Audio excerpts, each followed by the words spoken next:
Hey everyone, welcome to episode 3 of our Afterthoughts podcast. We talk about a little bit of what happened on Sunday, what we talked about, and now that we're in the middle of the week, maybe we have some afterthoughts. And this Sunday we had house party, and it was huge and it was epic, and we had bounce houses inside, and we had kids running around everywhere, and we had families. It was standing room only. I talked to one of my barista friends the other day, and I was telling them, hey, I'm preparing for one of the biggest days and biggest celebrations of our church for the whole year, and that's what we call our house party. He was like, oh, you guys do a Halloween party? And I was like, no, we don't. Now, let me say this, since it is October 31st and we're having this podcast, a lot of people will ask about, well, was your house party a Halloween alternative? Is it okay for churches to have Halloween alternatives? Is it okay for people? All these type of things. So let me cover this right now. First off, house party for us is not a Halloween alternative. House party isn't really even a fall festival. House party is a celebration in the house. It's a celebration for our church, of who our church is, what our identity is as a church, as a house of celebration. One of the things we say at Faith for Life is every Sunday is a party, and that's a part of who we are and who God called us to be. And a part of our responsibility and our mandate really is to teach people the importance and the power of praise and celebration, and how when God wanted his people to remember something, he told them to throw a party. When God delivered the people of Israel from Egypt, he said, to remember this, I want you to throw a party, and I want it to be so loud that your neighbors hear and ask, what are you celebrating? Right? When God created the world, day one, he created light and allowed his presence to be manifest in the earth. And when he did, he said, wow, that's good. What was he doing? He was celebrating the steps before the completion. And really, for us to get to completion in anything that God has called us to, we usually can't get there unless we're celebrating the steps. So every year that when this comes up, we have a house party mainly to celebrate that we've gone another year, to celebrate the steps that we're taking as we're accomplishing the things that God has called us to. Let me say this as well. We are called to redeem the times. And when people talk about our church doesn't do anything around October, we make sure that we steer as far from those things as we possibly can, because, Halloween is the devil's day. It is his horrid celebration. It is full of evil. And I'm like, okay, I get that. So then why are you letting him have it? It seems like we have fully been like, okay, here's October 31st. Devil, go ahead. We're not touching it. We're not messing with it. We're not doing anything. No. A part of our call as Christians is to redeem the times, because the days are evil, or whatever day has had evil associated with it. A part of our job as believers is to redeem the time. Redeem means to buy it back for its original purpose. What was the original purpose of the day? Well, this is the day that the Lord has made. I rejoice and I am glad in it. So there is something that God wants to accomplish on this day. The old saints of the early church kind of understood this concept and would go to communities and say, hey, we need to buy back this celebration. We need to redeem it back to its original purpose so that it is not being used purely for evil. Now, a lot of people talk about the early church and say oh, it was horrible because they were mixing this practice and that practice. And they were like, oh, well, the people are celebrating this way, so let's just make it a little bit churchy. The whole idea was to redeem. Now, did I say they did everything perfect? No, I'm not saying that. What I'm saying is the idea is, let's redeem the celebration for God's purpose. And so the church in the early 500s, it didn't, I don't think, become officially a church holiday until about 609, 611, something like that. But originally the church decided, hey, all of these pagans are celebrating these other things, and they're trying to come into the church, and they don't know what to do because they're so conflicting that we need to redeem the time. So they created a holiday that was called All Saints' Day. Now, All Saints' Day was a day for people to celebrate those who had died and commemorate the life that they lived before, people, and what were the qualities that they had, what were some things that we could remember from them, and what did we want to emulate in our life based on what we know from them. Now you say, well, I don't know if that's a great biblical practice. Really? Yom Kippur is a Jewish celebration, and part of that, the first day of Yom Kippur, there was a celebration, I'm going to make sure I say it correctly, called the Yizkor Memorial Service.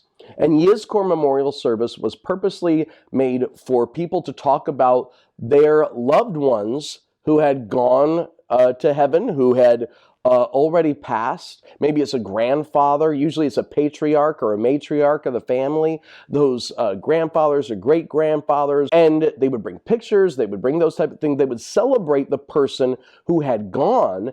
And then they would say, these are the things that I respected about them, the things that I honor about them, and the things that I want to emulate in my life based on how I saw them live or the stories that I know about them. My point is that you and I can redeem these holidays. Now, that was a very long way of saying that House Party is not actually purposed as a redemption of Halloween. However, I am saying that I do believe that Halloween can be redeemed for God's purpose, because this is not the devil's day. He does not get this day. This is the day the Lord has made. I'm going to rejoice and be glad in it. So I'm going to do my part to redeem it. Today, we're going to do some stuff with our kids. We're going to do stuff in our house and with our kids to celebrate and commemorate in the same way that the the early church did so. Now, we had this huge celebration, huge party. I'm sure that you've partied before, thrown parties before. Maybe you threw a big birthday party or a big anniversary or all that type of stuff. The issue is that parties don't just happen, right? Like, a party does not just, hey, we're going to come together on this day and you're just going to show up and it's going to be great. All parties involve planning and sweat and tears and all that type of stuff. Pre-party usually is stress. There's a lot of anxiety that can come from that. And when we talk about the stress of pre-party planning, first off is this: don't seek perfection. I've found that at the church, it is so easy for us to go into the mindset of trying to be perfect and try to make sure everything is perfect and make sure everything's going to work perfectly and all those type of things. I get being decent and in order. Like, I understand all of that. But our goal is not perfection. Our goal is heart. When we talk about excellence, excellence is not perfection. Excellence is an atmosphere. Excellence is an atmosphere of honor, where we say we're going to honor the people who are going to show up. We're going to honor the people who are hosting the party. Excellence is not perfection. Excellence is an atmosphere of honor. And when we have that as a mindset, it kind of demystifies and de-stresses some things where we're like, oh gosh, this has to be absolutely perfect and look absolutely perfect. Let's do our best in what we can do and look at it and say, does this honor the people who are coming? Does this honor the host of the party? If it does, then hey, we're accomplishing our purpose. And maybe we don't have the budget to make it perfect. Maybe we don't have the right people serving or enough people serving to make it perfect. That's okay. Are we at least involving and creating a culture of honor around it? If we have that, we're going to love that. Can this be honoring? Can this be fun? Can this be a good time, even if it's not perfect? If you say yes, then hey, go with that mindset and that heart in putting things together.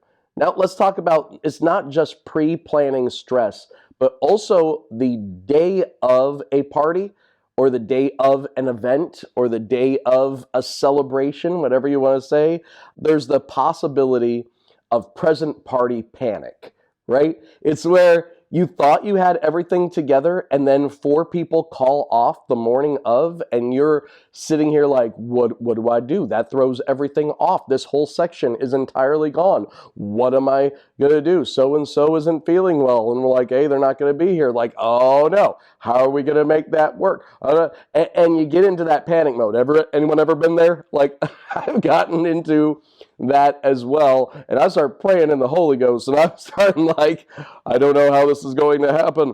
But with that is that when you start to get into that panic, just take a real breath, not like a metaphorical one. Take a deep, real breath. And we need to learn how to be flexible. Also to be able to learn that, hey, maybe we don't do everything. Again, going back to the mindset of, is this excellent? As in, is this creating a culture of honor? Am I honoring the people who are being here? Am I honoring the host of the party? Am I doing all that type of stuff? Then even if we don't get to do everything I planned on, my biggest mindset and my biggest responsibility as a part of this party people, as a part of putting together this celebration, am I honoring and am I creating a culture of fun, a culture of honor around everyone at this time? And a part of that is in the middle of panic, we have to remember our why, not our what. Because the what is the stuff. The what is we have 9 games. The what is we've got, 8 songs. The what is we've got all this type of stuff, right? And if you get too focused on the what, then panic can set in the moment that the whats start messing up. If you're focused on the why do I have these particular songs? Why do we have these games? Why do we have all this stuff? If your focus is on the why, it will help you be more flexible. Because when the what messes up, you're saying, okay, but I understand the purpose why we had that. So what else can I do to communicate the why of what I'm accomplishing, even though the what has messed up? I can say like, okay, well, this game was fun because I think it allowed the kids to move a little bit more and do this, that, and the other. Okay, great. You understand the why. This what isn't working. How can we be flexible and bring in something else that accomplishes the same why, the same purpose, the same idea, right? And now, as great as that is, and then you have your why, and it's wonderful, and the party is amazing, and house party was so great. It was standing room only in the sanctuary. We were jumping around. We were praising God. The word was strong. Everyone was excited about the theology of celebration and what it was all about. And then Monday came. And I don't know if you've ever experienced this, but I like to call it post-party depression. And after a big celebration or after a big spiritual victory, a lot of times we find ourselves with this, the best way I can say it is depression, that sometimes tries to settle in with the idea of like, okay, did that accomplish anything? Was this even, successful? Are any of these people going to show up again? Immediately, I start questioning. Was I good enough? Was this good enough? How am I going to top this? What am I going to do? Am I strong enough to go on? Am I way behind in all my stuff? I came in today and I was like, gosh, I have so much that I have to do and I have to create and I have to. And the issue is in post-party depression, you can get you have given yourself so much to others that all of a sudden you implode and everything becomes about you. And it's all about I. What can I do? What can I accomplish? How am I not good enough? How am I? Because you had just spent so much time thinking of them and they, and how can I honor them, and what can I do for them? Now this implosion of self-evaluation and negative self-image and all that type of stuff starts coming on, and you start walking in this post-party depression.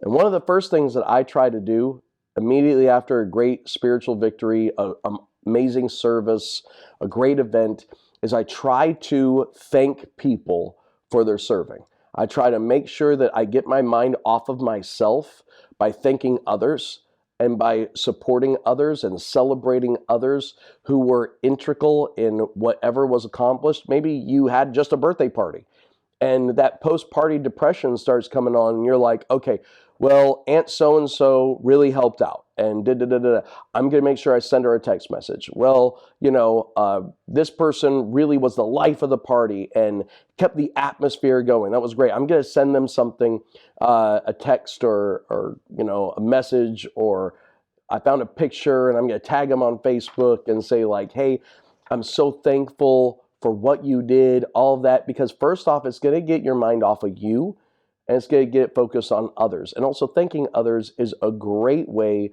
of you getting back into the mindset of pouring into others and thinking about others and not just yourself. But then the second thing is you need to be honest with God. When post-party depression comes on, I love the story of Elijah and how Elijah had a great spiritual victory, was wonderful. Man, he called fire down from heaven and all these great things were happening. And all of a sudden, because one hiccup happens post-party, right? Post everything going great, he gets sucked into this moment of, I'm not as good as those who came before me. I'm a big mess. I need help. What do I do? And God did not scold him. He wasn't upset about where Elijah was. He simply said, hey, let's talk. What are you doing here, Elijah? Let's talk. Let's chat. And Elijah does. He unloads on God. He's like, okay, well, there's this problem, and these people, and this, and da-da-da, and da-da-da. And God's like, okay, cool.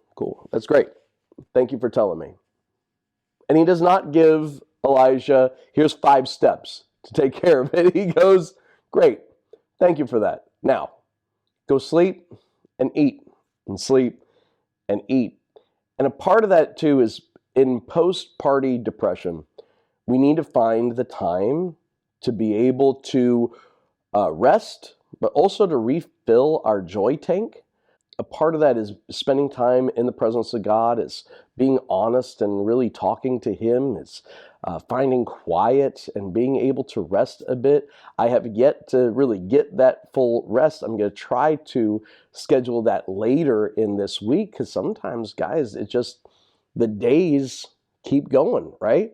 But you've got to be able to schedule out that time to get a breather, schedule out that time also to refill your joy tank or do things that make you happy. What are the things that really pour into your joy?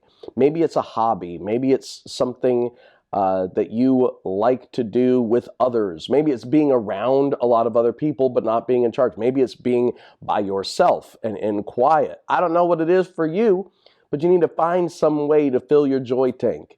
You need to be able to spend the time and schedule in rest and, self-care. And that's really what self-care is. Self-care sometimes becomes this new agey sounding thing for Christians and they push against it. But self-care is throughout the Bible. It's the idea of finding rest and finding things that refill your joy tank so that you can go forward. And the last thing with that is when you're in post-party depression, don't make major decisions. In fact, until you have refilled your joy tank and until you have rested, try not to have serious conversations or make difficult decisions because inevitably serious conversations are going to come from a place of emotion and usually emotional instability because you haven't rested, because you haven't refilled your joy tank. So you're going to only come out with your emotional issues in that. But also don't make decisions. I woke up today and My wife was like, okay, you ready? And I was like, I don't know. I'll tell you this, I'm not quitting today. And that sounds funny, like, yeah, you're not quitting today. But no, I was serious. Like, look, I am not quitting today. Why does that seem like such a serious connotation? Because when you're not feeling it, you have to make a decision of how you are going to live, how you are going to act, and what you are going to do, especially when you don't feel like it. Because there are plenty of times where I've thought, like, I just feel like I'm done. Elijah was like, I just feel like God kill me because, man, I've accomplished great things. Look at this. It's wonderful. Great. Maybe I've done everything that I need to. I'm done. I'm spent. No, you're exhausted. You're tired. Because a part of parties is pouring yourself out into other people in an atmosphere of honor with all of your passion and your heart and all of that. And that means you just poured yourself out in this. And if you pour yourself out and never get the time to rest and never get the time to refill your joy tank, then you're just constantly living as an empty vessel. And so that's why he was like, I'm done. And you have to make the decision to be committed when you don't feel like it. For me to be able to say, look, I'm not quitting today. Now, how great I'm going to do at all of my stuff, I'm not entirely sure because I'm still tired. I still haven't found the time to be able to rest. I haven't found the time to be able to refill my joy tank. And so I'm close to empty today, but I had commitments. I had podcasts. I have a couple people that I'm going to be ministering to and some stuff that has to get done here at the church because tomorrow I'm going to be pouring out into leaders again and people again as we have Bible study here in-house on Wednesday. So everything has to be set. It's not that I feel like doing it, but in postparty depression, and I'm not saying I'm fully there, but I'm saying when you start feeling the weight after the party, you have to have already made a decision of how you're going to live committed. A part of any church, any relationship, right? Any marriage, any friendship, a part of any of those things growing, love is wonderful, it's great, but love is not the only thing. It is not, all you need is not love. You need commitment. You need purpose. You need passion. You need to be able to do things when you don't feel like it. That's a part of being mature. It's a part of being a mature Christian. So I know that maybe this really ministered to you. I think that today I'm going to go and clean the sanctuary. I'm going to reset up. I'm going to go through some notes. I've got some things to do with my kids today. At the end of this week, I've already scheduled in a time to do something that me and my kids enjoy so that I can refill my joy tank so that on Sunday, I'm not coming as an empty vessel. That I'm able to come and say like, yeah, God, I've spent time with you. We've been honest with each other. I've listened to what you have to say. And I've done something to refill my joy tank up so that as I gather together again to share before your people, I don't do it as something empty that could possibly be broken. Amen. So I don't know if you've ever dealt with any of those things. Tell me in the comments if you have any questions or any comments about this or anything that we talked about. I would love to chat with you. This has been our Afterthoughts podcast. Join us next week for episode 4. Love you guys.